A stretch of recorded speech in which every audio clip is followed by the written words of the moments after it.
Liquid clay is fun to play with because it is one way to capture all of the detail in complex molds. Today we're going to use different types of liquid clay to create beautiful butterfly earrings using products from the Winged Things Create Along box. Hi there, Sandy Huntress for Create Along, bringing you another polymer clay tutorial. This is the wings mold from the Winged Things box. You can tell I already used it because some of the ink stained it, but that's okay. It will not come off on my future projects. I did go over it with some rubbing alcohol and nothing came off.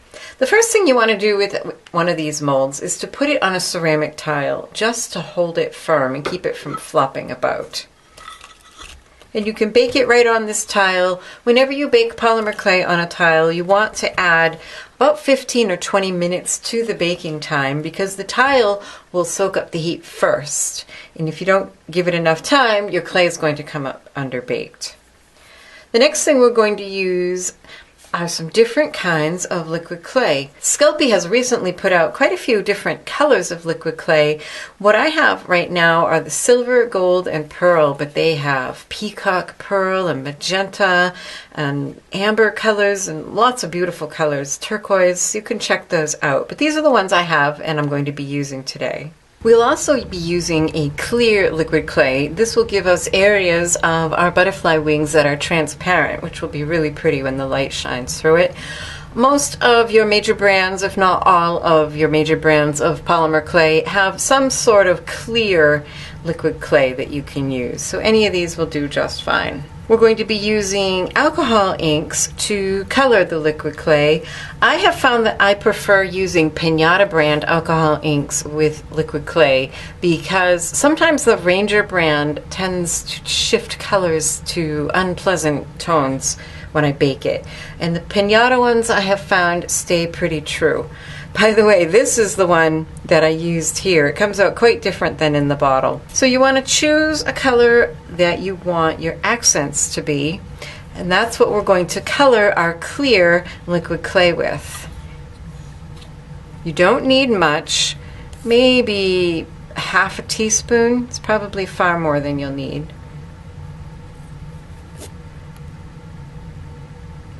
So you just pour some of that into a little dish and add a very small amount of your alcohol ink. I'm going to add the smallest drop I can manage to get out, and that's it. One drop. I'll give that a stir and mix that in. Set that aside for a moment. I'm going to use the pearl liquid clay for my butterfly. So what you want to do is take a look at your winged mold and choose areas where you would like to have the clear or the transparent shining through. We're going to outline these areas with the opaque colored liquid clay. You can take the cues from the mold or you can simply make up areas. So I'm thinking that this spot would be a good one. So I'm just going to outline that with my pearl. And because I'm doing a pair of wings, I'm going to do both sides at the same time. Now at this point, you don't have to rush, but you don't want to work too slowly because this will kind of start to fill in. But what you want to do is, before that fills in with itself, you want to fill it in with your clear, your tinted clear. And I found the best way to do this is use a toothpick and then bring your toothpick straight up and down. And I missed because I was talking. What you want to do is bring your toothpick straight up and down over the area where you want it to drip. What we're looking at here will be the back of our earrings, but still it's nice to have it be nice. So straight up and down, and then that will drip off. Can you see how that one's starting to fill in a little bit? So you don't want to work too slowly here.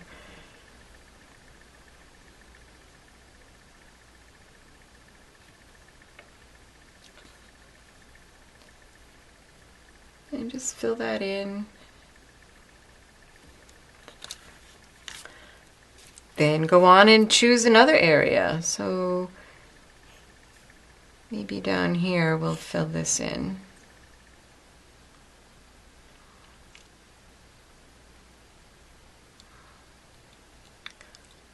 like a line right there.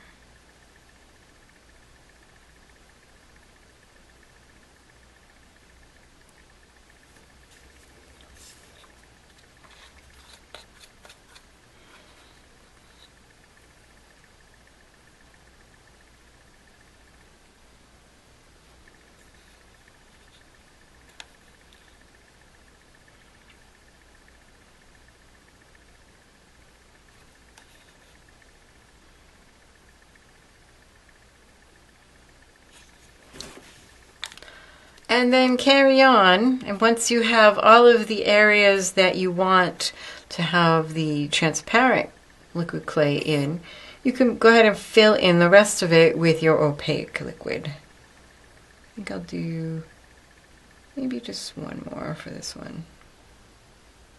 Maybe right there.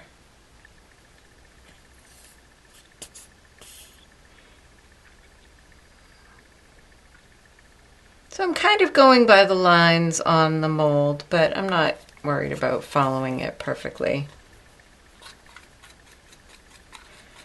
You can mix up more than one color if you want multiple colors, but I'll show you in a minute another way to add color that shows on the front.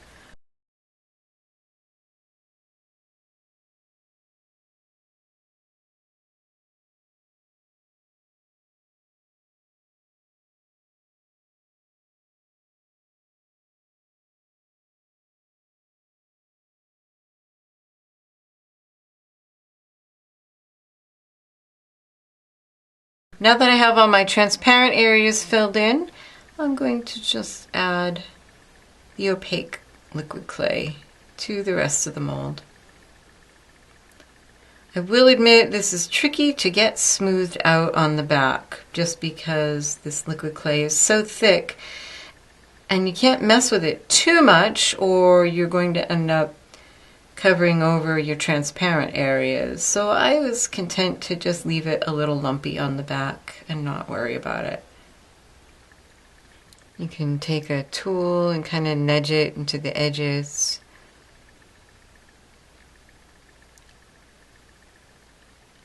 Now bake this at the manufacturer's recommended temperature and time, and do check the manufacturer's directions because it is a little bit different with liquid clay than with solid clay. Often it can be baked at a slightly higher temperature, but just go ahead and read your directions and bake it, being sure to add in that extra 15 minutes for the tile.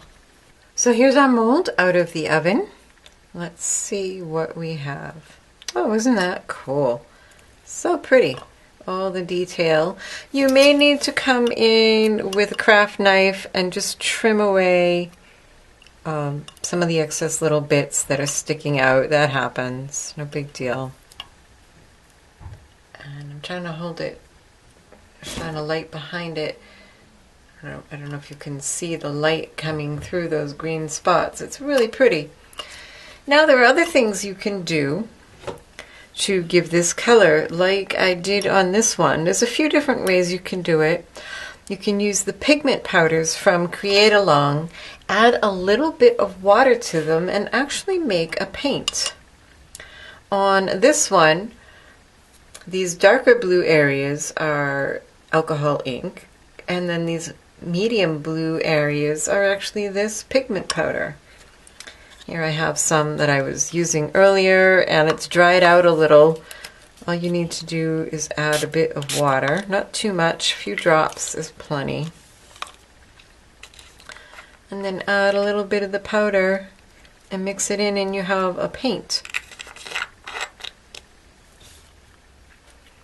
Let's see. And you add more or less water to get a viscosity you like. And you can, I think I want that a little thinned out, a little more thinned out. It's easier to drop it in the spaces. The top and bottom butterflies in this mold have these defined lines. You can see where it goes in on the finished piece. Of course, it comes out. And these give you little areas that you can drop in color. Now, this one's a little bit different in that it doesn't have the areas. It's really just the two big areas on each wing. what I did was I used the paint to just kind of highlight some of those areas and also the edges. But on these ones, like I said, you can just use a toothpick and drop in color.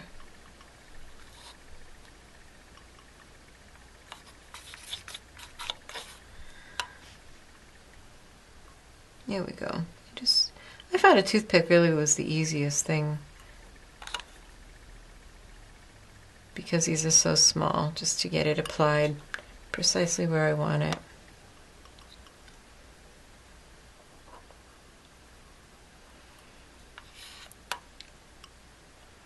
And so you color in as much or as little of it as you want in order to make a design you like. So you can use your watered down pigment powders to either fill in recessed areas or to add accents to raised areas. And if you make a mistake, you can come in afterwards and just use your toothpick and scrape up the mistakes. Speaking of which, when you do this, you'll want to be sure to seal your pieces with some polymer clay compatible sealer so that your powders won't scratch off the surface later.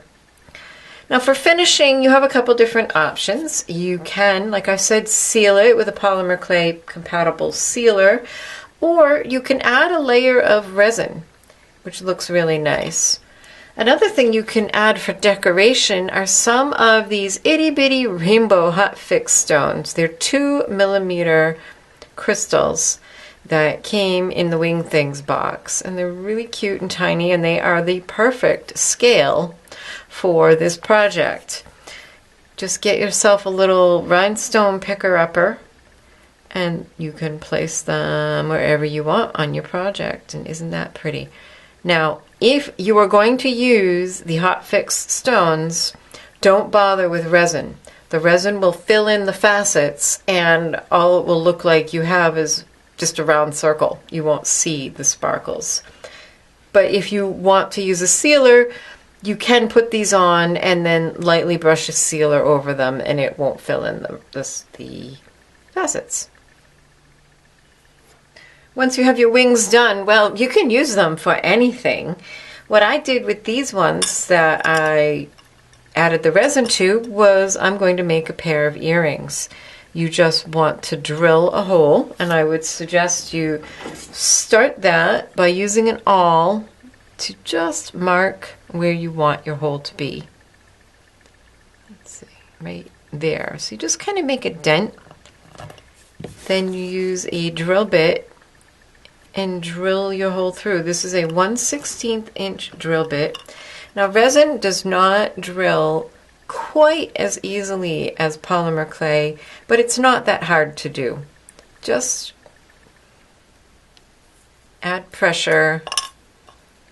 That divot with the awl really makes a big difference. It keeps your drill bit from skittering to places you don't want it to go and scratching up your resin surface. So just drill through.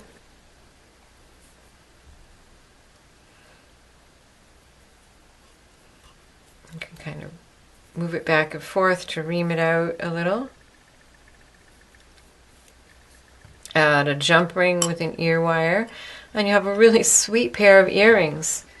This mold also comes with a little section of butterfly body, which you can mold in anything you want and make it into a brooch or use it to decorate a notebook cover or a box top. So many possibilities.